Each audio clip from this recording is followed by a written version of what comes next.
के बंधन में राघव बंध गए। प्रेम के बंधन में राघव बंध गए। प्रेम के बंधन में मोहन बंध गए। प्रेम के बंधन में मोहन बंध गए। प्रेमियों ने जो बनाया बन गए। हो प्रेमियों ने जो बनाया बन गए। प्रेमियों ने जो बनाया बन गए। प्रेम के बंधन में मोहन बन गए। प्रेम के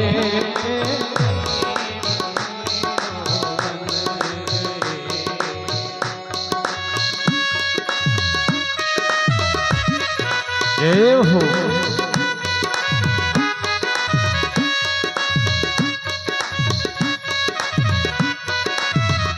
राघवेंद्र सरकार की जय हो।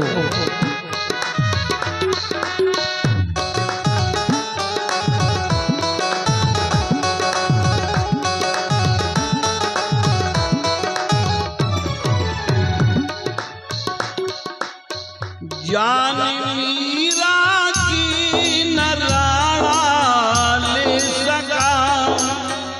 जान मीरा की न राणा ले सका। जान मीरा की न राणा ले सका। जहर भेजा था वो अमृत बन गए। जहर भेजा था जो अमृत बन गए। प्रेमियों ने जो बनाया बन गए। प्रेमियों ने जो बनाया बन गए। प्रेम के बंधन में माधव बन गए। प्रेम के बंधन में माधव बन गए।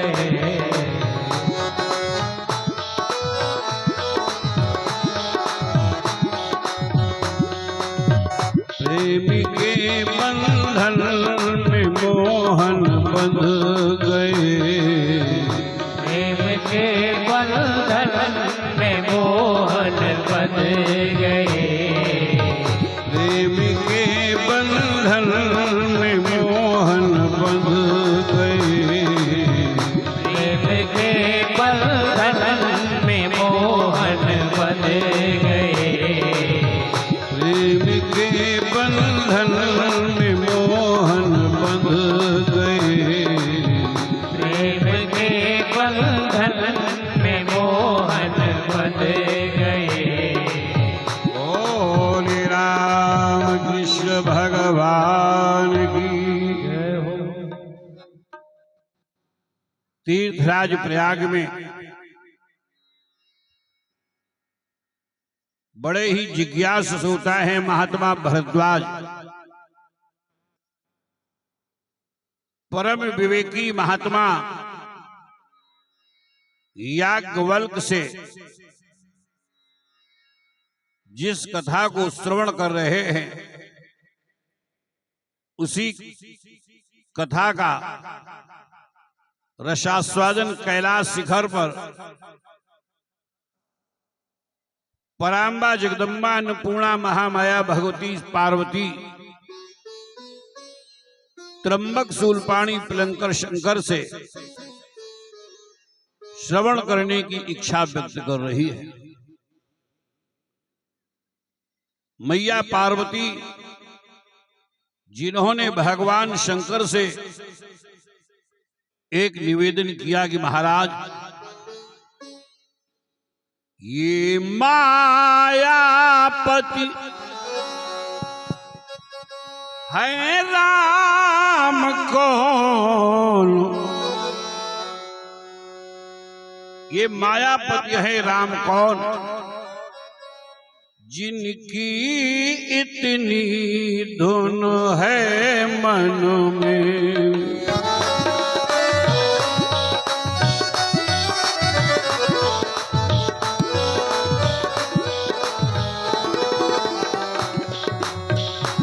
ये मायापति है राम कौन, जिनकी इतनी धुन है मन में।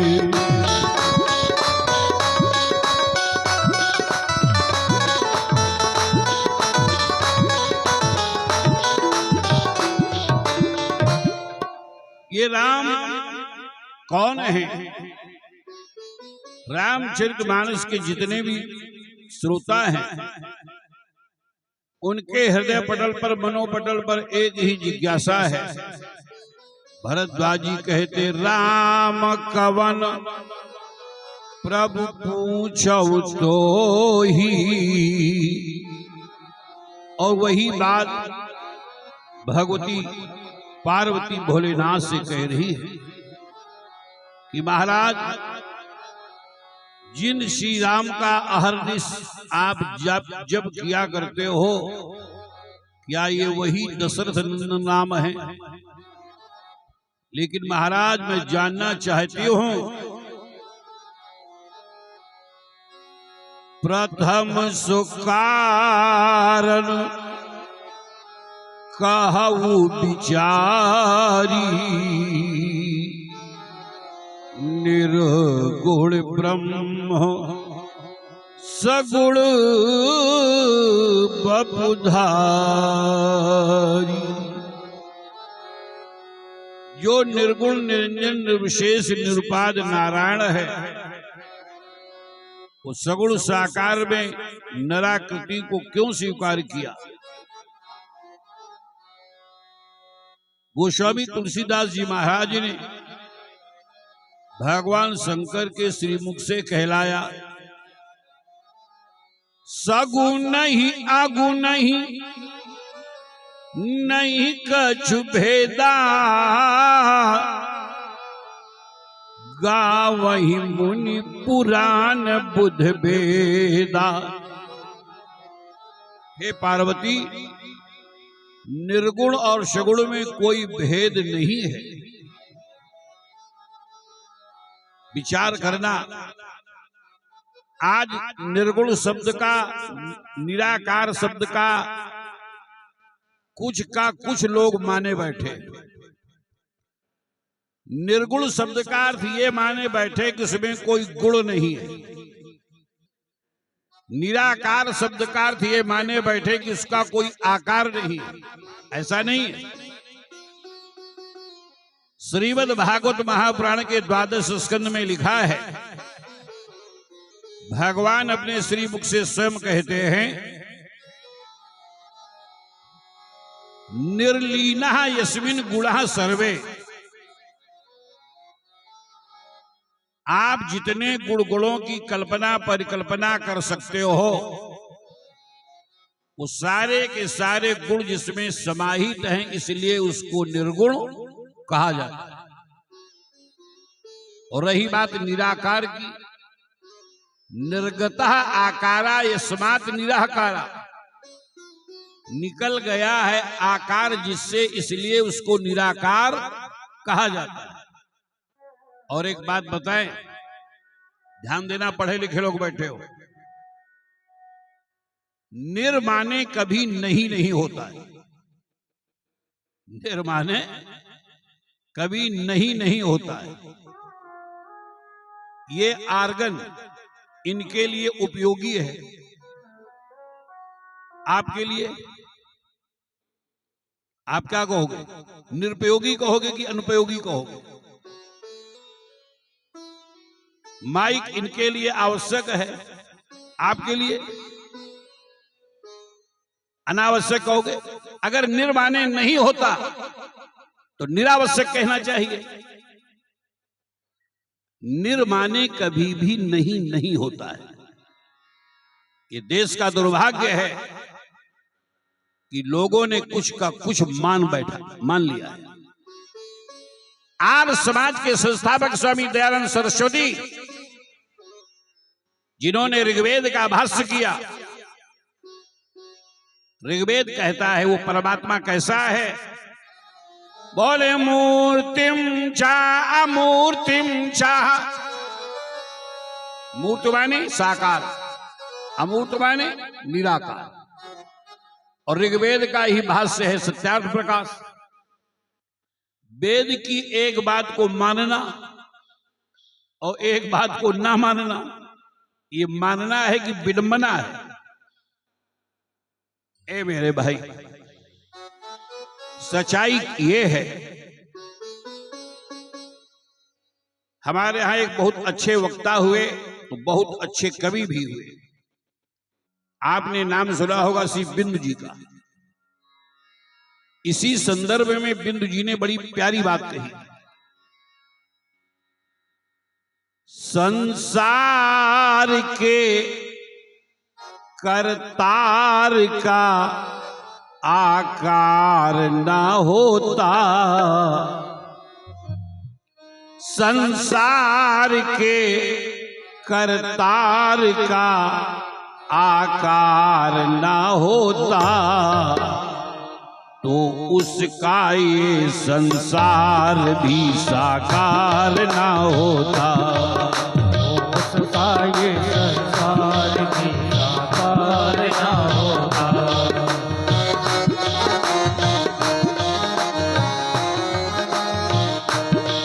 संसार के करतार का आकार ना होता, संसार के आकार का आकार ना होता, संसार के करतार का आकार ना होता, आकार ना होता, तो उसका ये संसार भी साकार ना होता, उसका ये संसार भी साकार ना होता।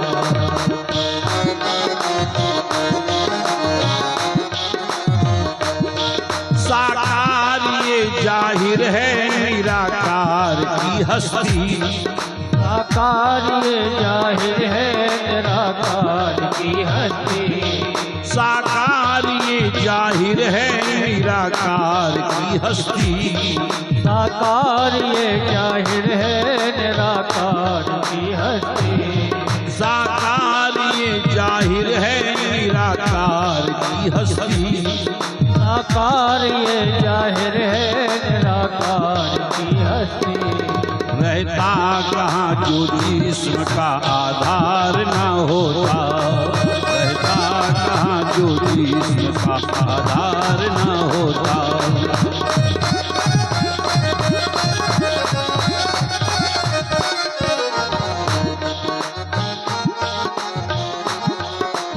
ए मेरे भाई, अगर हम आपसे पूछें कि आप साकार हो, हल्का से इको कम करिए, आप साकार हो, और इनकी बाक्सों की आवाज बढ़ाइए, तो इसका सही उत्तर क्या है? सीमित दृष्टि से उत्तर दोगे तो आप कहोगे कि हम साकार हैं। आंखें बनी रहती दिखाई नहीं देता, हाथ बने रहते, हाथ न हिलता न डुलता, मतलब क्या है? हमारा आपका पंच तत्वों से जो संघात शरीर है, ये निराकार और साकार का सह अस्तित्व है। हमारे यहां एक बात कही जाती है, सूरदास जी महाराज, गोस्वामी तुलसीदास जी महाराज, ये सगुण साकारवादी कवि हुए। कबीर आदि को निर्गुण निराकारवादी माना गया। गोस्वामी जी के भी सामने ये समस्या आई। बाबा से किसी ने पूछा, बाबा साकार को मानते हो या निराकार को मानते हो? तो बाबा ने कहा, तुम्हारे यहां दो गेस्ट आ जाएं एक साथ, तो क्या एक को ठहरा लोगे घर में, एक को भगा दोगे? बोले, जब हमारे यहां दो लोग आ गए तो हमने दोनों को एक एक कमरे में निवास दे दिया। किसको किस कमरे में दिया? बोले ही निर्गुण नैनन सगुण, हृदय में निर्गुण निराकार को स्थान दिया और नेत्रों में सगुण साकार को स्थान दिया। तो किसी ने कहा बाबा इसमें पक्षपात भी हो सकता है एक कमरा नॉन एसी हो और एक एसी वाला हो। बाबा बोले जो तीसरा था, जो सबसे अच्छा कमरा था, वो मैंने तीसरे को दे दिया। बोले ही निर्गुण नैनन सगुण, रसना नाम सुनाम। मानो स्वर्ण मंजूषा के दो पार्ट हैं, एक निर्गुण एक सगुण, एक निष्कल एक सकल, एक अमूर्त एक मूर्त, और बीच में रख दिया राम नाम। रसना नाम सुनाम। बाबा कहते हैं कि मनहु पुरट संपुट लसत, तुलसी ललित ललाम। बाबा कहते हैं कि तुम उसको पुकार कर देखो, पुकार करके देखो, वो जैसा होगा, जिस रूप में होगा, अगर तुम्हारे बुलाने में भाव है, समर्पण है, तो वो उसी रूप में प्रकट हो जाएगा। मैं कहा करता हूं न निराकार है न साकार है, वो भक्त की भावना से तदाकार है। आपके समक्ष ये गुब्बारा लगा है, गुब्बारे में भी वही हवा है, इसका अलग रूप है। वही हवा मोटरसाइकिल के ट्यूब में है। फ्रिज के साथ में जो फाइबर की प्लेट होती है, उसमें पानी भर करके रखिए, बर्फ का आकार चतुर्भुज स्वरूप होगा, और किसी कटोरे में रख दीजिए, बर्फ वो भी होगी, आकार बदल जाएगा। ऐसे ही भक्त की भावना में वो परमात्मा तदाकार है। चाहिए क्या? हमें चाहिए प्रेम, हमें चाहिए समर्पण, हमें चाहिए भाव। तो मैया पार्वती ने कहा महाराज, नाथ धरिऊ नर तनु के ही हेतु, मोहि समुझाई कहु वृष केतु।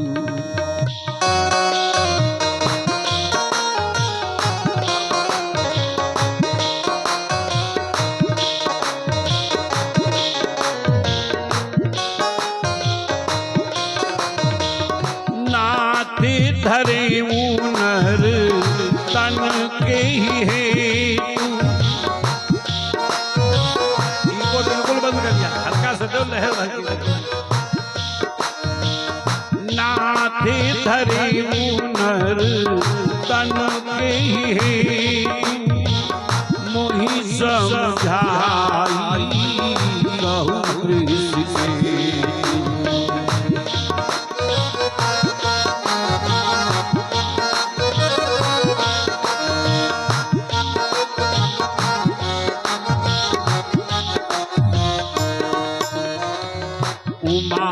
बचन सुनि परम विनीता, उमा बचन सुनि परम विनीता, राम कथा पर प्रीति पुनीता।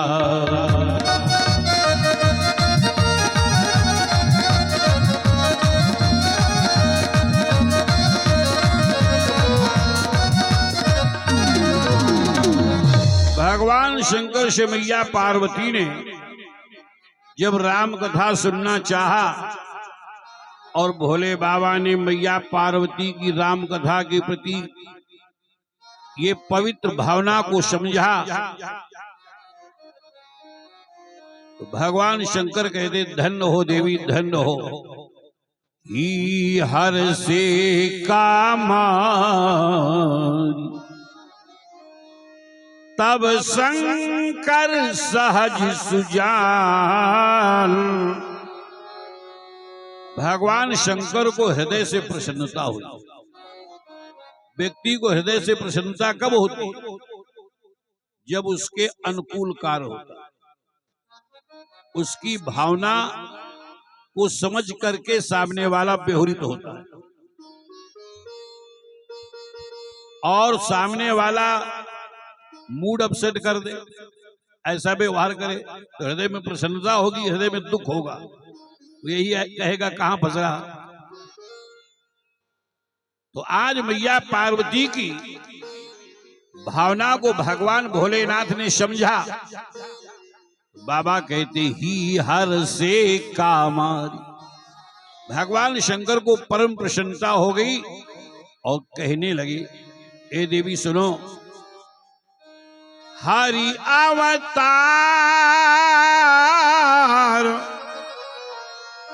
हे तुझ ही होई, इदमिथम कही जात न सोई। भगवान के अवतार का यही कारण है, ये नहीं कहा जा सकता। ध्यान देना, रावण को मारने के लिए रामावतार नहीं हुआ, कंस को शिशुपाल को मारने के लिए अवतार नहीं हुआ। कैसे माना जाए इस बात को, आप आगे सुनेंगे। आज के 9 लाख वर्ष पहले रामावतार हुआ और जब भगवान राम ने अंगद को लंका भेजा शांति दूत बना करके, अंगद ने कहा महाराज मैं जा तो रहा हूं विदेश की धरती पर, लेकिन हमारी वार्ता का सब्जेक्ट क्या होगा?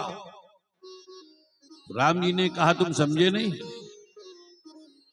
काज हमार और तासुहित होई। हमारा काम हो जाए और रावण का हित हो जाए, तुमको उसी संदर्भ में वार्ता करनी है। तो जो राम जी रावण के हित की बात कर रहे हैं, ये कैसे माना जाए कि रावण को मारने के लिए रामावतार हुआ? आप कथा सुनने आ रहे या आ रही थी, गली से निकली, देखा कि एक कांटा पड़ा है,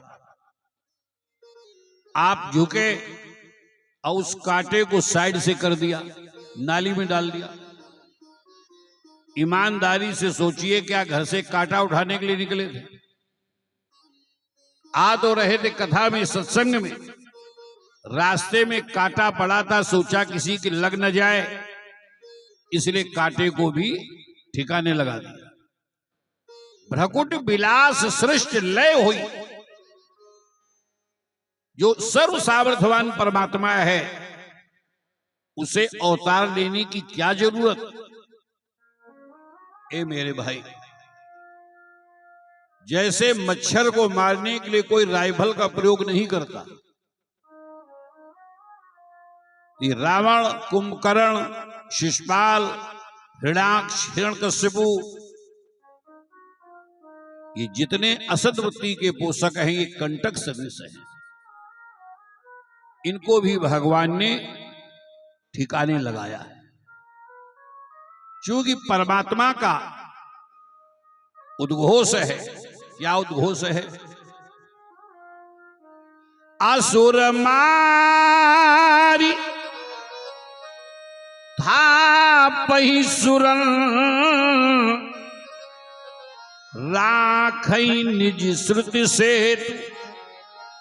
वे असुरों को मार करके देवताओं को स्थापित करते हैं और अपने स्वरूप वेदों की मर्यादा की रक्षा करते हैं। जगत में अपना निर्मल यश और यही अवतार का प्रयोजन है। लेकिन और जब गंभीरता से देखोगे तो श्रीमद् भागवत महापुराण में भगवती कुंती कहती है, हे माधव, आपके अवतार का प्रयोजन क्या है?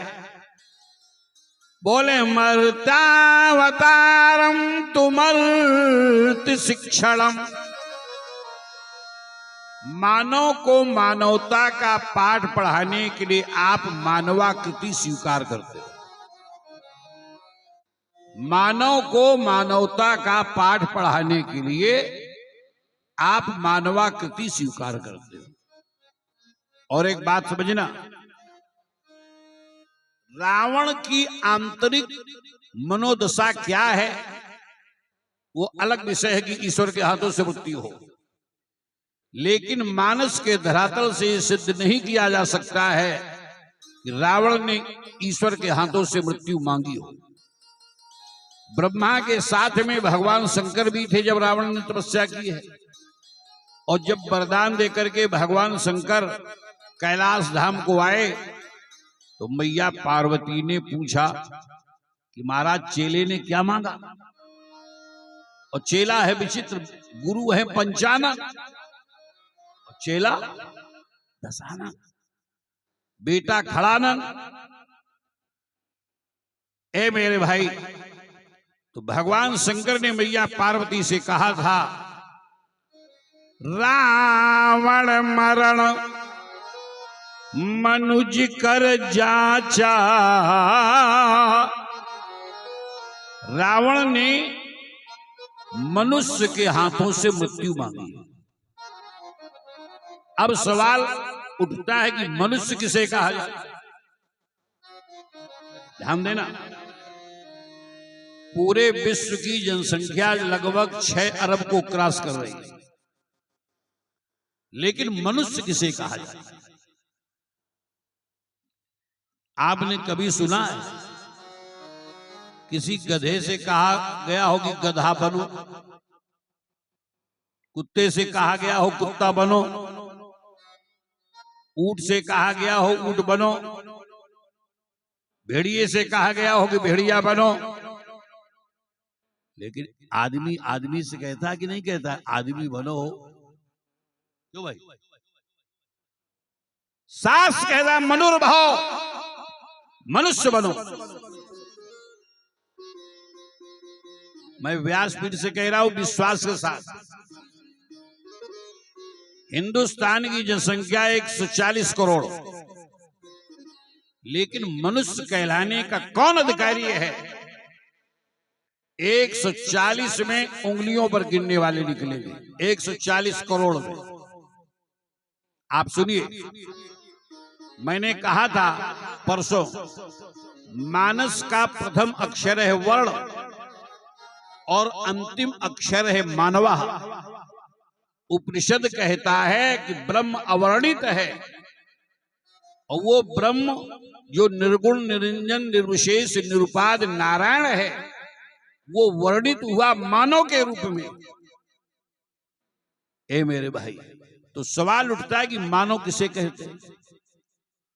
हमारे यहां एक बहुत बड़े मनीषी हुए विद्वान निरुक्तकार यास्क ने मनुष्य की परिभाषा लिखी। बोले, मत्वा कर्माणि सीव्यन्ते इति मनुष्यः। जीवन में छोटे से छोटा और बड़े से बड़ा कार्य जो पूर्ण विवेकता के साथ में करता है, जैसे सुई फटे हुए कपड़े को सिल करके एकता का स्वरूप प्रदान करती है, ऐसे घर के, परिवार के, मोहल्ले के विघटित स्वरूप को एकता के सूत्र में पिरो दे, उसे मनुष्य कहा जाता है। अब अपने अपने हृदय पर हाथ रखो कि इस कसौटी पर हम कितने खरे। शक्कर जैसा कोई पदार्थ हो, चीनी, आप उसे चीनी चीनी कहने लगे। नाम की चीनी, रूप की चीनी, और चीनी में चीनी का धर्म ना हो तो आप इसे चीनी मानेंगे? तो भाई शुक्ला जी, चीनी का धर्म क्या है? मिठास। नाम का नमक, रूप का नमक, और नमक में नमक का धर्म नमकीन पना नहीं तो काहे का नमक। ऐसे नाम का मनई, रूप का मनई, और मनई में मनई के धर्म नहीं तो काहे का मनई। हमने कथाओं में सुना, एक सज्जन इधर उधर देख रहे थे तो पीछे एक दादा बैठे थे, ऐसे पीठ पे हाथ मारा, है आदमी बनो हो। कथाओं में सुना। अब एक आदमी दूसरे आदमी से कह रहा है कि आदमी बनो, तो वो नाम रूपधारी मानव होना अलग बात है। हमने ना, नाम रूपधारी मानव होना अलग बात है, लेकिन जीवन में मानवता होना अलग बात है। अगर मानवता नहीं है, कई साल पहले की बात है, अप्रैल का महीना था, हम थे बनारस के, 2-3 हमारे मित्र थे। गोरखपुर के आगे बढ़नी एक पड़ता है क्षेत्र, सिद्धार्थनगर, नेपाल बॉर्डर, मानस सम्मेलन था। सोहरतगढ़ संस्कृत विद्यालय, राम जानकी संस्कृत विद्यालय। तो ये हुआ कि जलपान कर लो, दूर का सफर। तो एक मीठा बेचने वाला काउंटर पे बैठा था, मिष्ठान भंडार था, बढ़िया बेंचें पड़ी थी, हम लोग बैठ गए। तो बनारस के त्रिपाठी जी हैं सच्चिदानंद, उन्होंने कहा भैया जल मिलेगा? तो जो काउंटर पे बैठा था वो बोला कोई आदमी आ जाए तो जल मिलेगा। 2-4-5 मिनट हम लोग बैठे रहे, फिर कहा कि जल मिलेगा, वो फिर बोला कि आदमी आ जाए तो जल मिलेगा। हम चार के चारों प्यासे, 10-15 मिनट हो गए। दूसरे ने पूछा भैया जल मिलेगा? वो फिर बोला आदमी आ जाए तो जल मिलेगा। हमसे नहीं रहा गया, हमने कहा त्रिपाठी जी जो बैठा है ये अपने को क्या माने? ये बार बार कहता है कि आदमी आ जाए तो जल मिलेगा, ये अपने को क्या माने है? ए मेरे भाई, आदमी तो वो है जो इशारा समझ जाए कि सामने वाले की भावना क्या है, और बार बार कहने पर भी न समझे। अभी आपने सुना, असुर मार थापहि सुरंग। असुर माने दैत्य। केवल दैत्य सतयुग में हो, त्रेता में हो, द्वापर में हो, ऐसा नहीं है। नगर नगर में देवता है, नगर नगर में दैत्य है।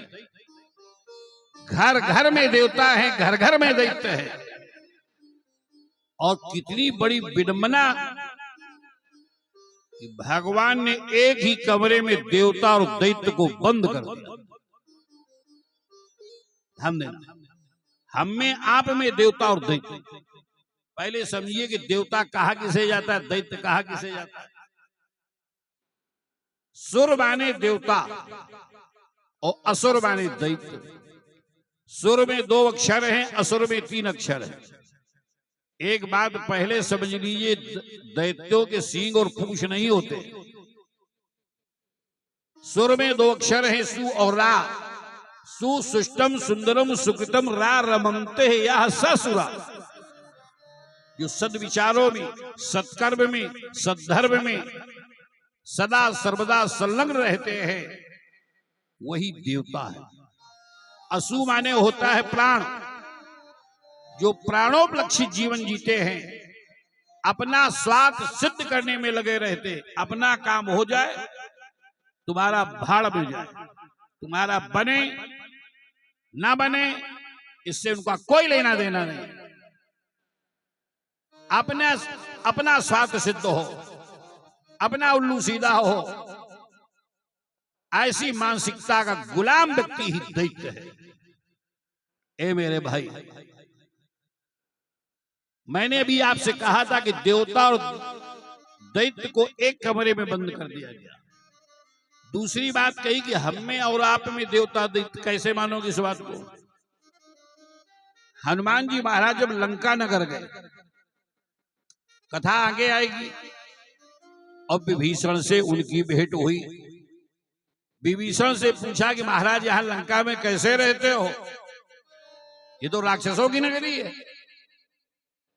यहां कैसे रहते हो?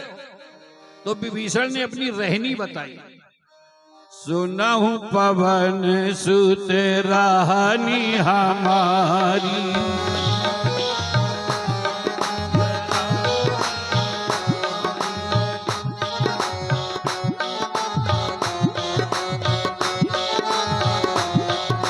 सुनहु पवन सुत रानी हमारी, सुनहु पवन सुत रानी हमारी, जिम दसिननि महाजीवी विचारी, जिम दसिननि महाजीवी विचारी, सुनहु पवन सुत, सुनहु पवन सुत रानी हमारी, सुनहु पवन सुत रानी हमारी।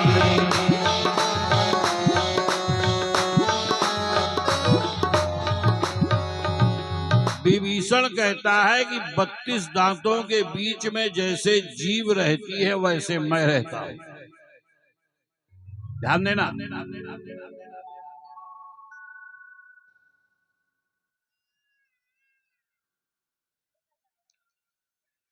32 दांतों के बीच में जैसे जीव रहती है वैसे मैं रहता हूं। लेकिन एक बात का विचार किया कभी आपने? इस चौपाई का मतलब क्या है? हमारा आपका मुख है लंका और जीव है विभीषण, दांत है दैत्य। ईमानदारी से सोचो, पहले कौन आता है, जीव या दांत? जीव आती जन्म के साथ, और जाता पहले कौन? जाता कौन पहले? दांत। मतलब क्या है? दांतों में है अकड़पन। अकड़पन कौन? किसी बात की रिक्वेस्ट करने पर भी, समझाने पर भी, बार बार कहने पर भी वो व्यक्ति उस बात को इग्नोर करे, सबसे बड़ा अकड़पन ये है। आपने शायद देखा होगा, इधर किसान लोग खेतों में क्या बनाते हैं? क्या बनाते हैं? एक आदमी का धोखा देखा आपने किसी ने? हम बहराइच साइड थे यूपी में, कथा में जब सबसे पहले मैंने देखा, तो हमने जो साथ में लोग थे, हमने कहा शिवम ये क्या है? तो कहा महाराज ये अकड़े हुए आदमी का धोखा है। लेकिन गौर करना, उस अकड़े हुए आदमी को एक चूहा भी नमस्ते नहीं करता। और महाराष्ट्र में करता हो तो हम जानते नहीं, यूपी में नहीं करता। उस अकड़े हुए इंसान को एक चूहा भी नमस्ते नहीं करता है। लेकिन हमारे मन में एक बात आई इंसान के धोखे को देख करके, किसान इंसान का धोखा क्यों बनाता है?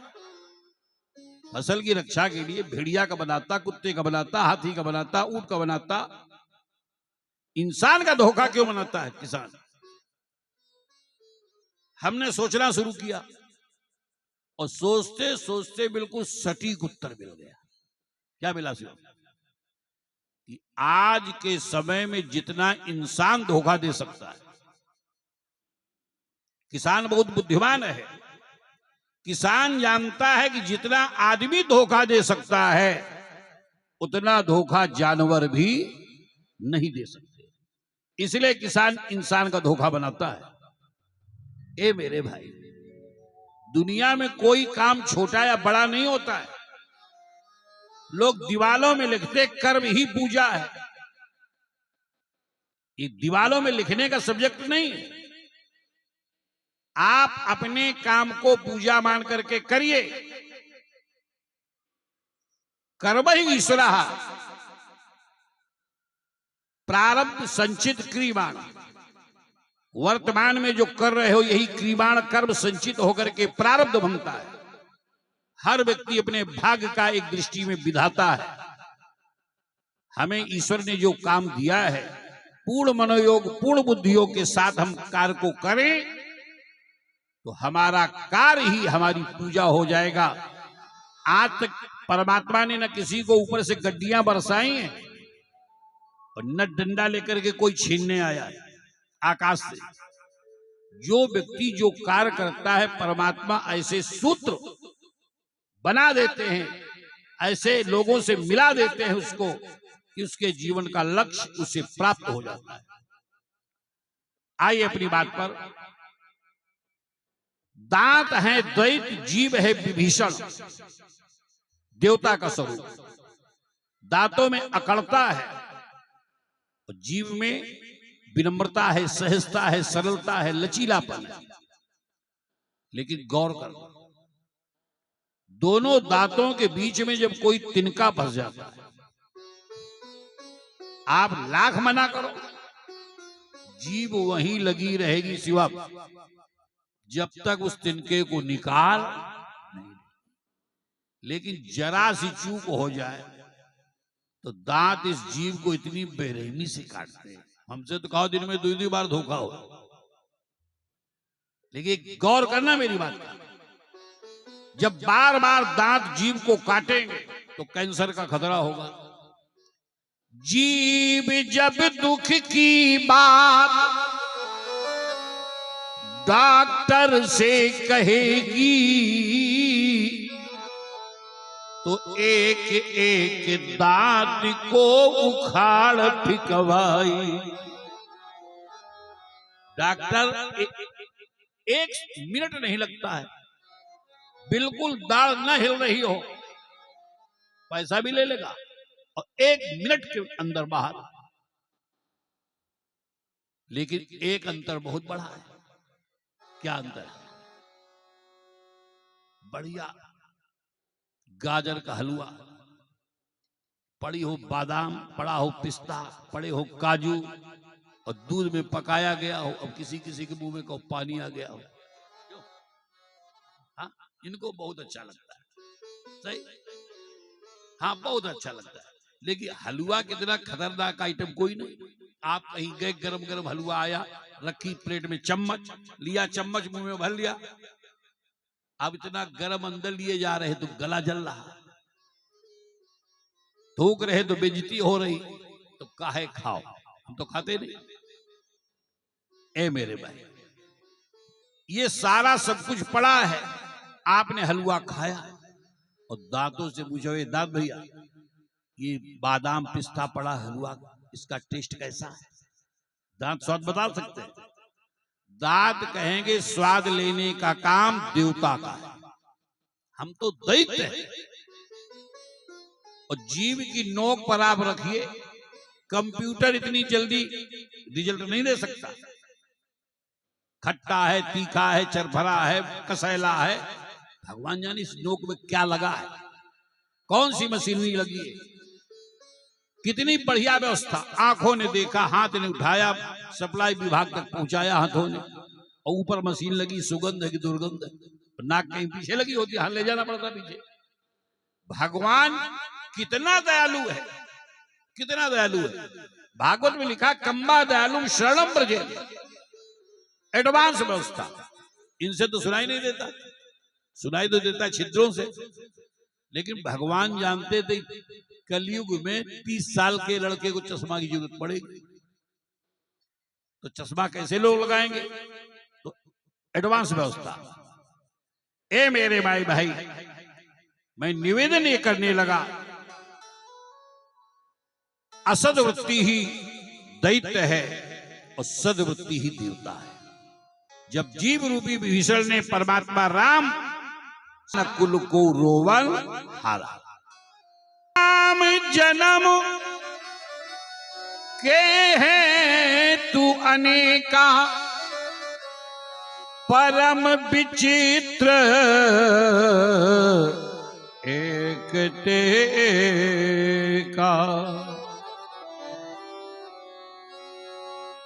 जब जब होई धर्म के हानि, जब जब होए धर्म के हानि,